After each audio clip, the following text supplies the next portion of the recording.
આ વખત તો ખેતરમાં એવી મકાઈ કરવી હે ને તો પૈસા પૈસા જ થઈ જાય એમ. હા, કરોડપતિ બની જવું હોય. સ્કોર્પિયો ગાડી લાવી દો, ફોર્ચ્યુનર લાવી દો, બધી ગાડીઓને લાઈન કરી દેવી અગિયાર. હા, શું કહો છો કે આ વખત ખેતરમાં મકાઈ કરીને કરોડપતિ બની જવું હોય, ફોર્ચ્યુનર ને સ્કોર્પિયો ને એ બધી ગાડીઓ લાવી દેવી છે એમ. તું ફોર્ચ્યુનર લાવું કે સ્કોર્પિયો લાવું એ તો ખબર નહીં આવે કે ના આવે, પણ આ ગાડી તારા ખેતરમાં હોજ સવાર ને બપોર બધા ટાઈમે આવશે એમ. ના રાગ આવે ને તો એ ખેતરમાં એક ઘર લઈ લેવું છે, એટલે એના જ રહેવાય ને. અંડરગ્રાઉન્ડ ઘર લેવું હોય, અંડરગ્રાઉન્ડ.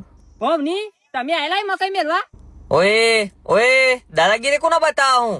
મકાઈ મેળવા તો અમે નહીં આયા, પણ અમે મકાઈ ખાવા જલુલ થી આવશું. અને આ પાછળ ફેન્સિંગ દેખાય ને, એ ફેન્સિંગ માં ઝાટકો બાટકો મારતો ના, નકર મજા નહીં આવે. હા પાઓ. અને આ ફેન્સિંગ માં જો ઝાટકો બાટકો ભૂલી ચૂકે ત્યાં મારે ને તો તને હે ને આ મકાઈ ની એક દોની હાથમાં નહીં આવે દો. હા, આ તો ભૂંડનો બંકો બોલા. ગુંડાઈ જબર યાર. હજુ મકાઈ થી નહીં પેલા તો વિચારવાનું ચાલુ કરી દીધું.